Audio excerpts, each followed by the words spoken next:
Muy bien, esperemos que el Señor haya estado cuidando de cada uno de nuestros corazones, de nuestros pensamientos en este tiempo de pandemia, que no nos olvidemos de agradecer al Señor y de interceder unos por otros para que podamos también ser bendecidos, cuidados en forma particular, individual, por el Señor, y de orar por las autoridades para que vivamos quieta y reposadamente.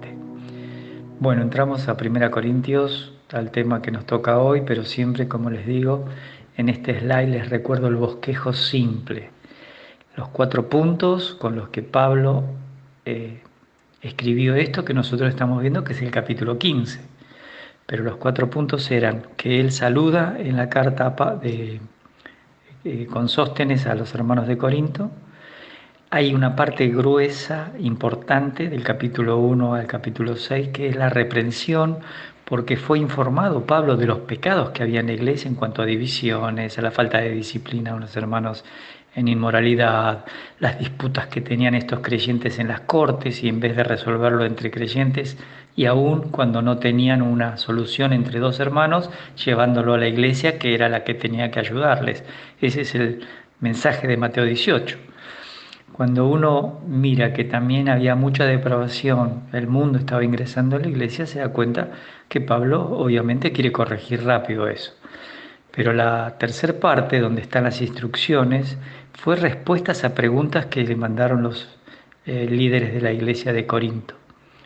Y ahí se habla del matrimonio, del divorcio, del nuevo casamiento, de si estaba bien ser célibe o no, y a quién se le puede autorizar, la comida que se ofrecía a los ídolos y la comunión que había entre ellos, cómo se rompía, y entonces eso es del 7 al 10, el capítulo 8 al 10 es explicado. Con respecto al culto público, en el capítulo 11 es qué lugar tienen las mujeres, qué hacemos con el tema de la cena del Señor en la iglesia, porque había personas enfermas, debilitadas, y muchos ya estaban con el Señor, habían dormido en el Señor. Capítulo 12 al 14, el tema del culto público y el uso de los dones en la iglesia. La resurrección, que es lo que estamos viendo todo el capítulo 15, y por supuesto la ofrenda para los hermanos pobres de Jerusalén, que estaban pasando una gran hambruna en toda la tierra de Israel. Aparentemente esa vino en la época de Claudio. Y entonces la conclusión. Vamos al slide donde nos recuerda que estamos viendo el punto E, la resurrección del creyente y el arrebatamiento, todo el capítulo 15.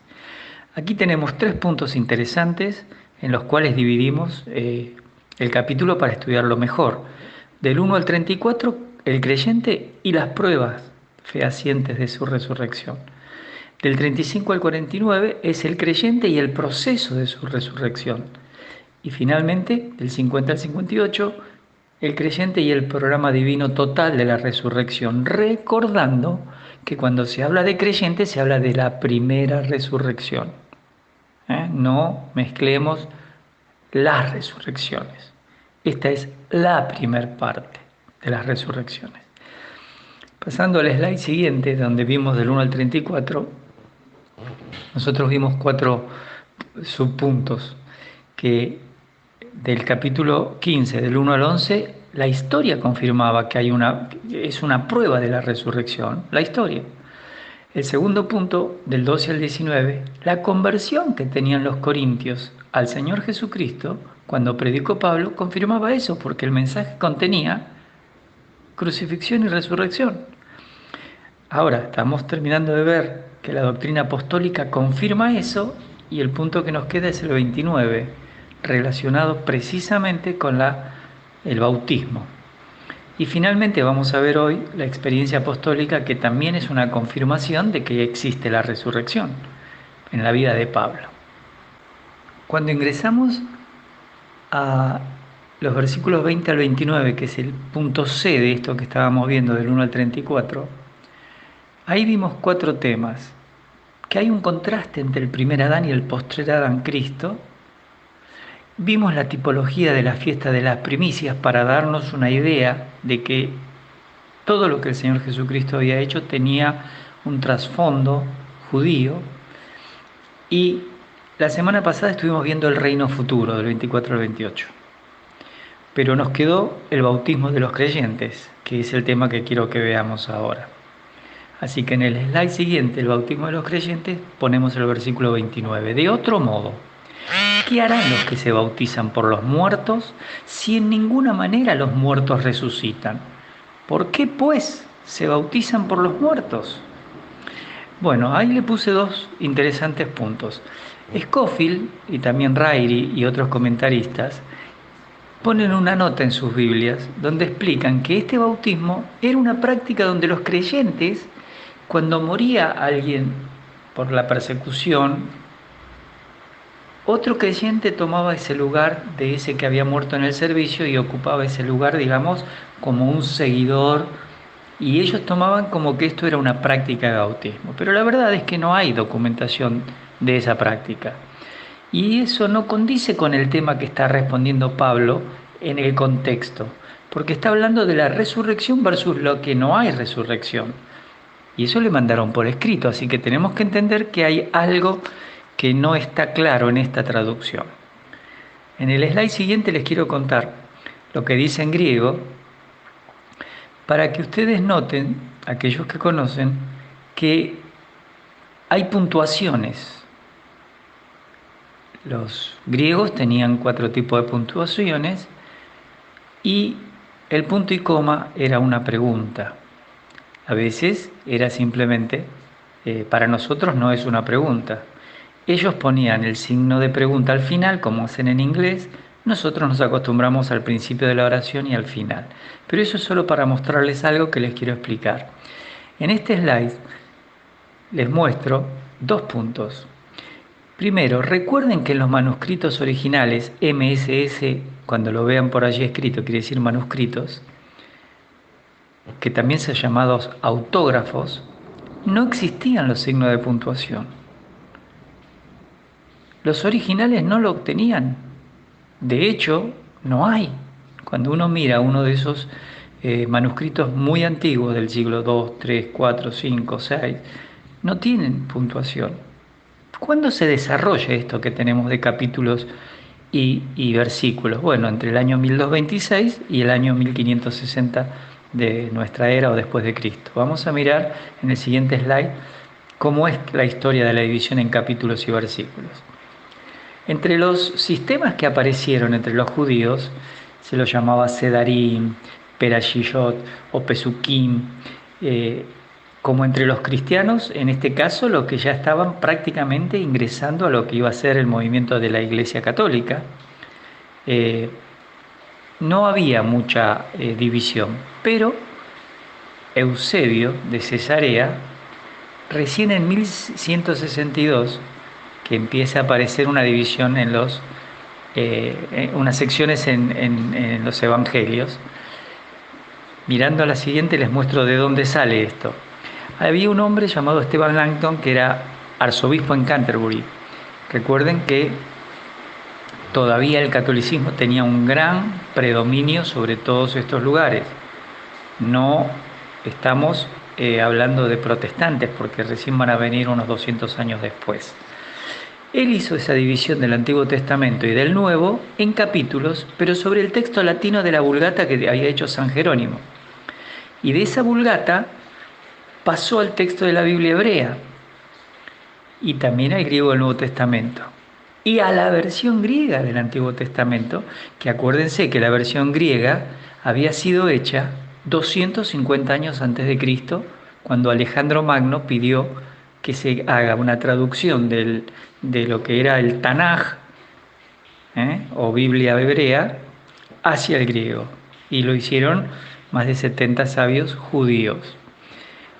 Y en ese tiempo, 250 antes de Cristo, ya estaba. ¿Y qué tenemos en eso? Que no tenía puntuación.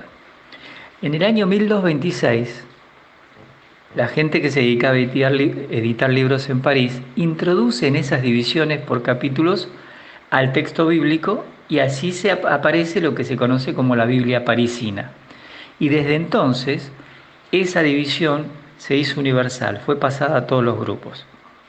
Siguiendo con esta historia de la división en capítulos, en este slide, el número 12, vemos que con respecto al Antiguo Testamento, Hubo un rabino, Salomón ben Ismael, no era yo, les aseguro. Las insertó por primera vez en el manuscrito del texto hebreo, pero eso ya era el año 1330. Y un hombre llamado Santos Pagnino, que era un judío, pero que se había convertido al catolicismo, y después hizo una carrera como monje dominicano o dominico, era de la ciudad de Lucca, Italia. Él dedicó 25 años a traducir la Biblia, que se publicó en 1527, y él fue el primero en dividir el texto en versículos numerados, y eso se imprimió en Lyon, Francia. Fíjense que estamos hablando de 1541. Robert Estienne, que fue un impresor, pasó la división en versículos del Nuevo Testamento también, unos años ahí, en el 1551. Y en 1555 hizo la edición latina de toda la Biblia. Así que para los versículos del Antiguo Testamento, hebreo por supuesto, tomó la división que ya había hecho Santos Pagnino. Y para los restantes libros del Antiguo Testamento, que él había elaborado una propia, lo empleó para el Nuevo Testamento. Y entonces en pocos años ya la tenía terminada. En este slide, en el 14, fíjense, la primera Biblia impresa que incluyó totalmente la división de capítulos y versículos fue la que se llamó Biblia de Ginebra. Esa sale en el año 1560 en Suiza. Ya estamos en tiempo de reforma. Ya estamos en la reforma. En el 1592 el Papa Clemente VIII hizo publicar una nueva versión de la Biblia en latín para uso oficial de la Iglesia Católica. Y ahí también se incluyó la división actual de capítulos y versículos. Así que, finalizado el siglo XVI, los judíos, los protestantes, los católicos y los evangélicos ya habían aceptado la división en capítulos que introdujo Stephen Langdon y la subdivisión en versículos introducida por Robert Estienne. Con esto ya sabemos de dónde viene el tema de la puntuación. Ahora vamos al bautismo de los creyentes, del versículo 29. Bullinger, y también Vine en su diccionario, dice que quizá hubo un error en la puntuación de los manuscritos más comunes, más nuevos que había, y entonces piensan ellos que tendría que leerse, ya que los originales no tenían puntuación, esta pregunta: ¿qué lograrán los que van siendo bautizados? Es por los muertos, entre comillas, que se bautizan, si en ninguna manera los muertos resucitan. Esto está tomado del Diccionario de Figuras de Dicción de Bullinger y La Cueva, en la página 444, y todo el capítulo de elipsis, de la página 55 a 58. Les recomiendo que lo lean para tener una estructura mejor de por qué se debería leer así. Y finalmente en este slide les muestro lo siguiente. El contexto del capítulo en 15, 18 y 19 y en 31 y 32 ayuda a entender de esta manera la idea del texto. De lo contrario, no podemos entender qué quiso decir Pablo en una expresión tan rara como la que estábamos leyendo anteriormente, ¿sí? Pero esta forma de expresarlo nos queda mucho más clara. Bien, yo les decía que esto armonizaba con el contexto del capítulo 15, 18 y 19, porque ahí dice, se los leo para que lo recuerden: entonces también los que durmieron en Cristo perecieron. Si en esta vida solamente esperamos en Cristo, somos los más dignos de conmiseración de todos los hombres. Este es el contexto. Él está enfatizando que hay resurrección y que si esa resurrección no fuera real, no fuera verdad, entonces son dignos de lástima los apóstoles. Además, ya lo vino diciendo, estamos predicando una mentira y ustedes creyeron una mentira. Y en el versículo 31 y 32 le dice: os aseguro, hermanos, ahora los vamos a ver, por la gloria que de vosotros tengo en nuestro Señor Jesucristo, que cada día muero. Si como hombre batallé en Éfeso contra fieras, refiriéndose a la conducta con que lo persiguieron para matarlo, ¿de qué me aprovecha? Si los muertos no resucitan, comamos y bebamos, porque mañana moriremos. Es la lógica. Y Romanos 6, en donde se nos presenta que el creyente está identificado con Cristo en su muerte, sepultura y resurrección. Entonces, si alguien se bautiza en agua para mostrar muerte, sepultura y resurrección, es una tontera, porque si no hay resurrección, y entonces toma sentido el texto, ¿se dan cuenta? El versículo 29, que lo deberíamos leer así, con este énfasis. Entonces, ¿qué van a lograr? ¿Qué van a obtener los que se están bautizando a medida que se convierten? Porque si no hay resurrección de los muertos, ese bautismo es por muertos, no es por gente que cree en la resurrección. Y como Romanos 6 habla de la muerte, sepultura y resurrección de Cristo, y que el creyente está bautizado por el Espíritu en ese cuerpo, esto es la forma más correcta de leer. Repásenlo. ¿Qué lograrán los que van siendo bautizados? Es por los muertos que se bautizan si en ninguna manera los muertos resucitan. Una tontera. Ahora vamos a mirar en el siguiente slide la manera en que estamos viendo el capítulo 15 del 1 al 34. Dijimos que la historia confirmaba 1 al 11, dijimos que la conversión de los corintios también confirmaba que hay resurrección, porque el Evangelio es justamente el mensaje de esperanza por la resurrección de Cristo. Muerte, sepultura y resurrección. Esta doctrina apostólica que acabamos de ver confirma eso, pero ahora nos queda ver la experiencia apostólica, cómo también eso confirma la resurrección. Fíjense ustedes que Pablo toma 4 puntos en estos versículos del 30 al 34 para decir que la experiencia apostólica confirma la resurrección. Primero, las persecuciones que él estaba dispuesto a sufrir aun si tenía que morir. Segundo, el peso que él tenía por la vida de los creyentes desgastaba la salud física. Así que él estaba dispuesto porque sabía que había resurrección. La ecuación que él había hecho para dedicar su vida a servir al Señor era porque estaba convencido que iba a resucitar. Y por eso, en el 33 y 34, él enseña a los creyentes a discernir. Es importantísimo tener en claro este tema. El primer punto entonces es las persecuciones por predicar aún hasta la muerte. Dice, ¿y por qué nosotros peligramos a toda hora? Ahí les coloqué la palabra en griego, pero la definición es importante. Acuérdense de los discípulos en Lucas 8 que estaban atravesando el mar y se había levantado una gran tempestad y el Señor, cuando llega, calma la tempestad y los lleva al otro lado. Y ese es un momento en donde ellos tenían miedo de perder la vida. El texto que les coloqué allí, de 1 Pedro 2:21, es el que nos recuerda que para esto fuisteis llamados, porque también Cristo padeció por nosotros, dejándonos ejemplo para que sigáis sus pisadas. Fíjense que la palabra padecer que está utilizando el apóstol tiene que ver justamente con el hecho de que el ministerio con que Jesús se había movido era un ministerio para morir. Y Pablo usa esa misma palabra.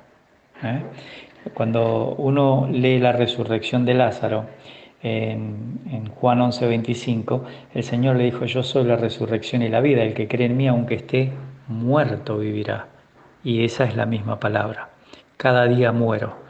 Si no creyeran la resurrección, entonces volvamos al versículo que les dije antes, comamos y bebamos que mañana moriremos. El punto 3, la ecuación que un apóstol había realizado en el versículo 32, dice, si como hombre batallé en Éfeso contra fieras, ¿qué me aprovecha? Si los muertos no resucitan, comamos y bebamos porque mañana moriremos. Esta es la expresión de esa ecuación que él había hecho. Yo sé que va a ir resurrección, entonces no tengo ningún problema, pero si no hubiera, entonces me tengo que dedicar a comer. Bueno, si ustedes me ven haciendo este ministerio, peleándome aún con gente que me quiere matar, ¿se dan cuenta? Que tengo una esperanza, una razón. Y ahí les puse la cláusula, el condicional a, porque se puede a veces traducir como puesto que o ya que. Y aquí es, ya que como hombre batallé en Éfeso contra fieras. ¿Qué sentido tiene? Sí, o ya que, o puesto que los muertos no resucitan, bueno, entonces comamos y bebamos porque mañana moriremos. Entramos a la cuarta razón por la cual Pablo les enseñaba a los creyentes a discernir. muy interesante porque él dice, no erréis, las malas conversaciones corrompen las buenas costumbres. Esta palabra no errar es la palabra planaste, que significa separarse de la verdad, engañarse, deambular, andar sin propósito. En Hebreos 11:38 se nos dice que estos héroes de la fe andaban errantes, sin propósito definido. Ellos no estaban tratando de edificarse una casa, ellos estaban buscando el tiempo que Dios iba a darles esa casa. Pero se nos dice de Abraham que él buscaba la ciudad que tiene fundamentos, que es la que estaba por venir. Santiago utiliza este mismo término, planaste, pero para decir que si alguien se ha extraviado, se ha separado de la verdad, está deambulando y alguno le hace volver, dice, sepa que el que haga volver al pecador del error de su camino salvará de muerte un alma y cubrirá multitud de pecados. Es decir, que ese creyente, al volver a la comunión con Dios, vuelve a estar en el servicio, vuelve a estar a dar fruto y también evita seguir una conducta pecaminosa. Segunda Timoteo 3:13 es otro texto muy interesante porque Pablo, cuando le está hablando a Timoteo, le dice que los malos hombres, los engañadores, van a ir de mal en peor, engañando y siendo engañados. Esta es la misma palabra. Estas personas están separadas de la verdad, andan deambulando siempre. Luego dice las malas conversaciones. Cuando utiliza la palabra malas, algo perverso, algo equivocado, les decía que estas palabras malas, de perversa, de equivocada, es interesante que las utiliza el Señor en Juan 18:23 cuando le preguntan si Él era el Cristo y el Señor le contesta, públicamente hablé, ustedes siempre me escucharon. Entonces el sumo sacerdote se enoja y le hace pegar. El Señor le contesta, si he hablado mal, testifica en que está el mal. Y si no, si lo hice bien, ¿por qué me golpeas? Esta es la misma palabra. Si yo soy perverso en mi respuesta, estoy equivocado, es algo malo, ¿por qué me golpeas si realmente no pasó? Para darnos una idea más fuerte de qué quiere decir, en Hechos 28 Pablo está en la isla de Malta. Desembarcaron con el barco todo destruido y en el versículo 5 dice que mientras tiraban unas leñas se le prendió una víbora y la gente cuando lo vio dijo, este hombre es un homicida. Se escapó del mar, pero la justicia divina, entre comillas diríamos, no lo deja vivir. Pero dice, él sacudiendo la víbora en el fuego, ningún daño padeció. Así que esta palabra malas implica algo venenoso en este caso, algo perverso, algo que puede ocasionar no algo simple, común, sino algo que aún puede ser mucho peor. En este caso, ningún daño padeció. Esa serpiente podía haberle quitado la vida. Y aclara que esas perversas conversaciones, ahí está muy buena la palabra homilía, porque no solo significa, se usa en la palabra homilética, que es el arte de preparar los mensajes para que sean claros y edifiquen a la gente o tengan un objetivo definido. También se refiere a las compañías o al tipo de lectura que uno tiene o a las conversaciones. Cualquiera de las cuatro palabras, discurso, compañía, lectura o conversación, pueden estar en ese lugar. Pero piensen un poquito, ¿no? Cómo estos creyentes de Corinto, a través de estas conversaciones, de la compañía de este tipo de personas que estaban negando una doctrina tan importante, estaban corrompiendo las buenas costumbres. Esta palabra corromper también es muy interesante, porque significa destruir, pervertir, arruinar. En 1 Corintios 3:17 ustedes deben recordar que Pablo está hablando de la manera en que se sobreedifica a los creyentes. Y lo interesante es que Pablo les dice Si alguno destruyere el templo de Dios, Dios le destruirá a él. Es decir, con la enseñanza incorrecta, nosotros hacemos de inferior calidad. Arruinamos a los creyentes. Pervertimos el objetivo que Dios tenía con un creyente cuando enseñamos mal. Destruimos eso, es decir, lo arruinamos más que destruir desde el punto de vista de la palabra en castellano, que quiere decir que algo no queda nada. ¿Sí? Entonces, en Efesios 4:22, la expresión similar era en cuanto a la pasada manera de vivir, despojados del viejo hombre, que está viciado. Ese es el término ahí, viciado, arruinado, pervertido. El, el viejo hombre que heredamos desde Adán no tiene nada que ver con el nuevo hombre que Dios quiere formar en nosotros. Y lo interesante es que después utiliza también esta palabra el apóstol Pablo en 2 Corintios 11:3, donde dice: temo que como la serpiente con su astucia engañó a Eva, así vuestros sentidos sean extraviados de la sincera fidelidad a Cristo. Ahí la palabra sentidos es la palabra mente, la capacidad de razonar, de retener información, y utiliza extraviado, es decir, pervertir, arruinar el objetivo que él tiene. Por eso él dice: yo los presento ante Cristo al enseñarles bien la Escritura como una virgen pura.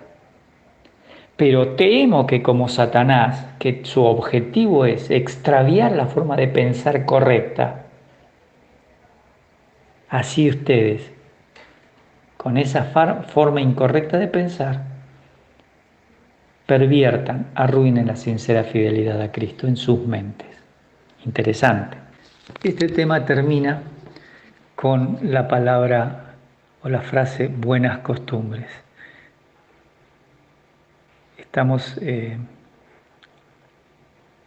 bien claros que es el hábito diario de una persona lo que muestra el carácter o moral que tiene, lo que hacemos cada día. Con respecto a la doctrina, justamente esa es la base. Finalmente termina diciendo en el versículo 34, velad debidamente. Esta palabra no es la palabra normal para velar, acá la palabra es otra, que quiere decir que alguien tiene que volver en sí, que alguien tiene que volver a estar sobrio, pero después de una borrachera. Es interesantísimo, porque esta forma de pensar que estaban teniendo los creyentes, de que no había resurrección, era como que habían estado en una borrachera, la información no estaba bien. Ahí dice debidamente, pero la palabra debidamente es la palabra para justicia, por una forma correcta de evaluar la vida y las decisiones. Utiliza el término y no pequéis, de la palabra amartía, donde pecar, realizar algo que se opone a la voluntad o aún a la ley de Dios, o errar el blanco. Cuando nosotros recordamos Efesios 4:26, dice: airaos pero no pequéis, no se ponga el sol sobre vuestro enojo. Esa idea de pecar implica amartía, es decir, errar el blanco. Uno puede enojarse, dice Pablo en Efesios 4, pero no puede guardar ese enojo porque va a ser presa del enemigo. Él agrega: porque algunos no conocen a Dios, para vergüenza vuestra lo digo. Imagínense ustedes que algunos de estos hermanos estaban sin conocimiento, sin la capacidad de entender. Y curiosamente, cuando les dice que ellos estaban en esa ignorancia, que estaban fallando en comprender, ¿qué estaban fallando en comprender? Por el contexto, estamos hablando de que hay resurrección. ¿Cómo puede ser que no conozcan a Dios? Porque la enseñanza de Dios está en el Evangelio, está en lo que yo les acabo de decir, la historia, la experiencia apostólica, todo está marcando la voluntad de Dios para ustedes. Esto quiere decir que algunos de ustedes no han llegado todavía a tener la capacidad de comprender. ¿Se acuerdan de 1 Pedro 2:15? Cuando dice, esta es la voluntad de Dios, que haciendo el bien hagáis callar la ignorancia de los hombres insensatos. Agnoia, hombres insensatos son aquellos que son inconversos. Y ustedes están actuando como inconversos. Es comprensible que un inconverso no crea en la resurrección, pero ustedes son salvos. Creyeron en el Evangelio que habla de la muerte, sepultura y resurrección de Cristo. Y esto es para vergüenza de ustedes, para humillación. Esto me llama la atención, porque normalmente cuando uno mira a los creyentes, siempre está esperando que conozcan algo más de la Escritura. Pero por lo general, los creyentes se congregan y no ahondan en la Escritura. Acuérdense de 1 Pedro 6:5, cuando dice, para avergonzaros los digo. Ellos estaban llevando, los creyentes de Corinto, las circunstancias cuando dos personas, dos creyentes, no se podían poner de acuerdo, directamente a los tribunales. Y eso era vergüenza. ¿Cómo dice? ¿No hay un hermano sabio entre ustedes? Capítulo 2 están discutiendo de la sabiduría. Están diciendo que son más sabios que aquel es más sabio que el otro. Entonces yo lo sigo a Pablo, yo lo sigo a Pedro. Ah, no, yo lo sigo a Cristo, que es más sabio. ¿No se dan cuenta ustedes que esto es una vergüenza, que no conozcan las cosas de Dios? Y esa es la forma en que termina la carta. Perdón, no el final de la carta, sino el final del párrafo que estábamos revisando. Semana que viene seguimos con la otra parte, punto E.